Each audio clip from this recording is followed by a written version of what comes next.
भगवान श्री कृष्णचंद्र जो नित्य रास में गोपी जनों के पास नित्य रात्रि में रस विलास करते थे। आनंद मगन होकर जो जिस भावना से उपासना करता ठाकुर जी वैसे सुख देते। ये गोपीजन कांत भाव से, प्रीतम भाव से, पति भाव से आराधना करती, तो प्रभु वैसे ही हास्य विनोद रस क्रीड़ा करते। जो रास में वर्णन है, कौन सा ऐसा रस क्रीड़ा है जो आप ना खेलते हो? स्पर्श करना, आलिंगन, चुम्बन, परिरंभन आदि सब इसी बात को प्रभु ने बताया कि जो अहम शून्य महात्मा है, जिनका अहम पूर्ण रूप से लय हो चुका है परम तत्व में, उन्होंने नहीं पाया। तुम्हारी इच्छा थी, तुमने उनको ऐसे डाल, तो पूरे सृष्टि के मुख में जैसे जा रहा है ऐसे उनके मुख में जा रहा है।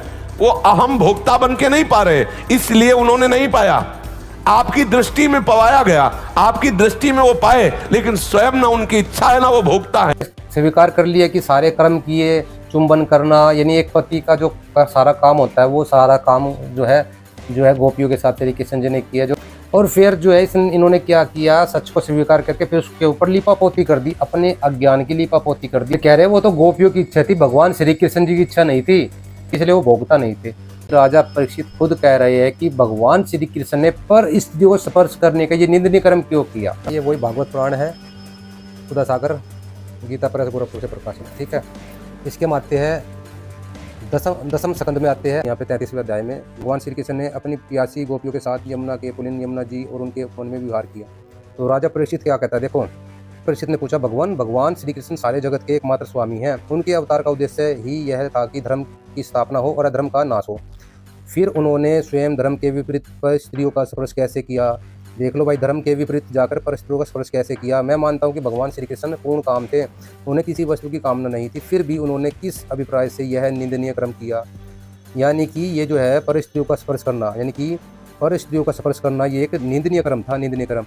और जितने भी कथावाचक है ये सब क्या कहते हैं, वो तो बहुत अच्छा कर्म था, वो तो आत्मा परमात्मा का मिलन था। अगले वर्ष की शरद पूर्णिमा को तुम्हारा हमारे साथ रास होगा। ये मलिन भाव थोड़ी है।